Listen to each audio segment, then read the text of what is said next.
Hello, this is an overview of the peripheral nervous system gross anatomy in preparation for the upcoming nerve dissections.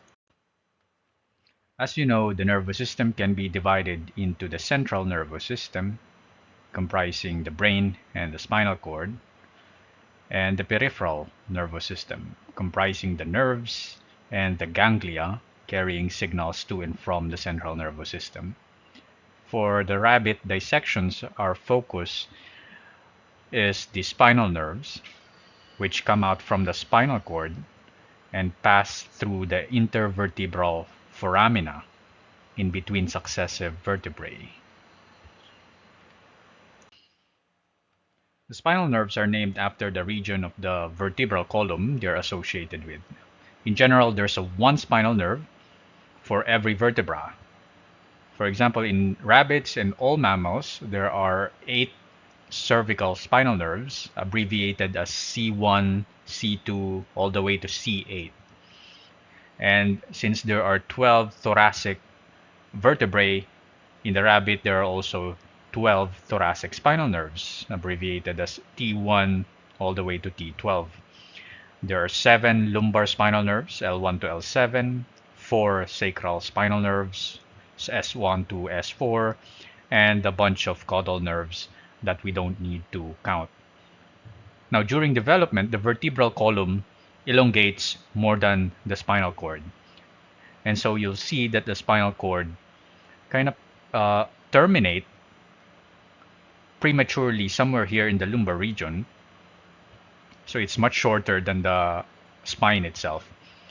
And the posterior most spinal nerves bunching up caudally here to catch up with their respective intervertebral foramina. And this formed horsetail-like bundle of nerves is called the cauda equina. The cord also does not have an even diameter throughout its length. It's widest at the cervical and lumbar enlargements, where the nerves supplying the limbs originate. You can see the lumbar enlargement in these serial sections of mammalian spinal cords. Beginning at L1, the cord widens, increasing in diameter, and then tapers again. These enlargements are due to the greater number of neurons that are needed to control the limbs. So there's a functional significance to that. The spinal nerves supplying the limbs also tend to form what's called as a plexus. So there are 2 major somatic plexuses innervating respectively the forelimb and the hind limb. That's the brachial plexus and the lumbosacral plexus. These are networks of intersecting nerve fibers on their way to their target regions. In cross-section, the spinal nerves can be seen to be connected to the spinal cord at 2 roots. So there's a dorsal root and there's the ventral root. And the 2 roots of the spinal nerve unite to form the spinal nerve. The spinal nerve then immediately splits to 2 branches, one going or supplying the apical muscles and also the skin of the back. So that's the dorsal ramus. Ramus being just a fancy Latin term for a branch. And there's the ventral ramus, supplying the hypaxial muscles and the skin of the ventral side, belly side. And the ventral rami, plural of ramus, the ventral rami of the spinal nerves also give rise to the brachial and lumbosacral plexuses. So it's the ventral ramus, not the dorsal ramus, that form the plexuses, which we need to dissect in the rabbit. In the rabbit, the brachial plexus is formed by C4 all the way to T1 spinal nerves. And the spinal nerves contributing to the lumbosacral plexus are the L4 to S4 spinal nerves. The one shown in this picture is the brachial plexus of a bobcat. They appear like a tangled mass of white curly strings in the armpit region, which blocked our view of the branches of the axillary veins and arteries, if you remember. In your rabbit specimens, the plexus is probably not yet as well dissected as shown here. It will be most likely covered by fascia and maybe adhered to the veins and arteries. So your job is to clear them of fascia, detach them from the arteries and veins, make them distinct. A nerve plexus is like a junction box of electronics where the wires serving different parts of the computer are organized or sorted. Wires that serve the same parts of the machine or computer are bundled together, which makes sense, right? Likewise, the spinal nerves that innervate the same muscle unite to form a common nerve branch. Here's another well-dissected brachial plexus from this time a porcupine. Those white numbered strings emerging from the neck and the thorax are the spinal nerves themselves. Some of them may already be distinguishable in your undissected specimen. The spinal nerves exhibit extensive cross connections here in the axillary or armpit region, forming the plexus. The three most prominent and easy to dissect branches of the brachial plexus are these three: the radial nerve, the median nerve, and the ulnar nerve. So you can try to dissect them first before the others if you want, or try to dissect them in order as Hyman listed them. They innervate the certain muscles of the forelimb. Like for example, the radial nerve here is actually the largest nerve branch of the brachial plexus. So it will be the thickest among all these brachial plexus nerves. So the radial nerve innervates the extensor muscles of the upper arm and forearm. Remember the triceps brachii or the extensor digitorum. So those would be innervated by the radial nerve. Whereas the median and ulnar nerves innervate the flexor muscles of the forearm. Think of the palmaris longus and flexor carpi ulnaris, respectively. The ulnar nerve is also the cause of that weird, funny response when you bump your elbow in a hard object. And when we say that your funny bone has been irritated, the funny bone is not actually a bone, but it refers to the ulnar nerve, because the ulnar nerve passes through a region in the elbow which contains very little cushioning, very little fat and muscle. So it's susceptible to being irritated when you bump your elbow onto a hard object. So that tingling sensation and numbness is due to the irritation of the ulnar nerve, the funny bone, so-called. Anyway, that's a tangent because the spinal nerves intersect at the plexus, right? Because of that, the terminal nerve branches like the median, ulnar nerve, radial nerve, and all the other nerves that you're going to identify may be composed of axons coming from more than one spinal nerve. For example, the radial nerve can be traced to C7, C8, and T1. So those are the spinal nerve origins of the radial nerve. Aside from being able to ID the nerves in the specimen, you should also be able to recall their spinal nerve roots or origin, as well as some innervated regions. These are all summarized in your handout, and you can always check Hyman for details. Here's another picture of a cat with dissected brachial plexus. Those pointed at by the red arrows are the spinal nerves. So that's how your specimen should look like after dissection. Clear of fascia, you can clearly see the nerves radiating towards their target destinations. Aside from the somatic plexuses, we're also going to dissect some autonomic nerves. Now, visceral organs like the heart are involuntarily controlled by the autonomic nervous system, which can be functionally categorized into sympathetic and parasympathetic divisions.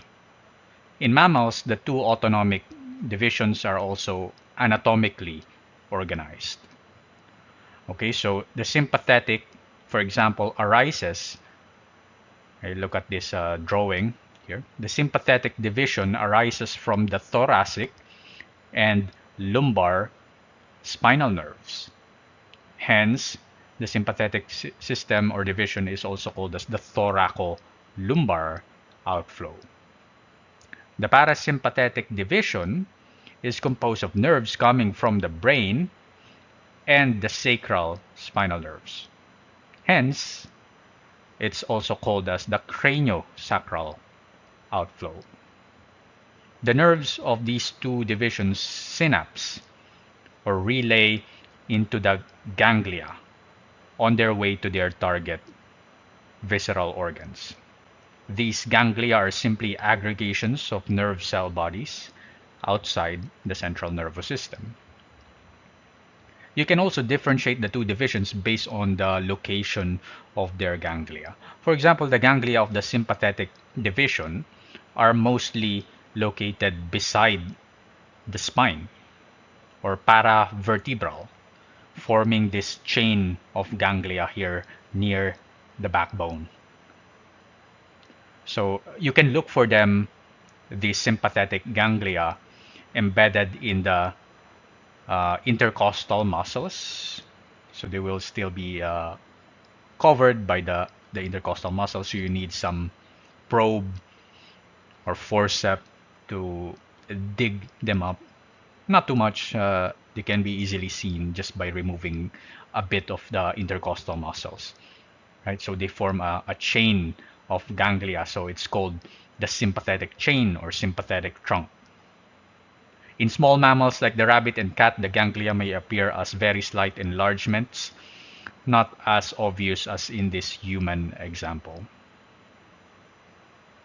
Two other sympathetic ganglia that we need to look for are the celiac ganglion and the superior mesenteric ganglion, which are located in the abdominal region. As their names imply, these ganglia are located at the base of the arteries bearing the same name, the celiac and superior mesenteric arteries. So just look for those arteries, and beneath them, you should be able to see some node-like hard structures. Those are the ganglia. The only parasympathetic nerve that we'll be dissecting is the vagus nerve. Also called as cranial nerve 10, the vagus has a huge role in maintaining homeostasis or internal balance in the body. Although it comes from the brain, being a cranial nerve, it reaches all the way down to the thoracic and abdominal regions, innervating various vital organs like the heart, the lungs, and the stomach. The vagus nerve can be seen as a thin white cord running beside the common carotid arteries in the neck. Cranial nerves are bilateral, meaning they have a left and right branch. This one here shows the right vagus nerve, and this one shows the left vagus nerve. At the level of the aorta, the aortic arch, the left vagus sends off this funny branch called the recurrent laryngeal nerve. I called it funny because its target, as the name implies, is the larynx, which at this point, the vagus has already passed. So parang nalagpasan na niya yung larynx, and then tsaka niya lang naalala na, oops, kailangan pa pala nating bigyan ng innervation yung larynx. Let's make a U-turn. So this nerve called the recurrent laryngeal nerve takes a huge U-turn, passing underneath the arch of aorta and then going cranial once again to go for the larynx. So you can dissect this nerve by clearing the path of the vagus nerve, clearing it of fascia, and look for a branch, a short branch that passes underneath the arch of aorta. In terms of design or engineering, the left recurrent laryngeal nerve is a glaring example of poor design, poor engineering, resulting from our evolutionary history as fishes without necks. So as tetrapods evolved long necks and the heart descended into the chest cavity, the laryngeal nerve got unintentionally entangled underneath the aorta, necessitating this ridiculous detour. The two autonomic divisions generally have antagonistic effects on their target organs. So, for example, the sympathetic division is broadly associated with what you call as fight-flight stress responses, like acceleration of the heart rate, bronchodilation, to clear the airway, facilitating airflow, and release of glucose from the liver for energy. Whereas the parasympathetic division, in contrast, is broadly associated with rest and digest functions like a slower heart rate or increased gastric acid secretion. So there you go. After dissecting the nerves, you may head over to these other videos I have for brain anatomy.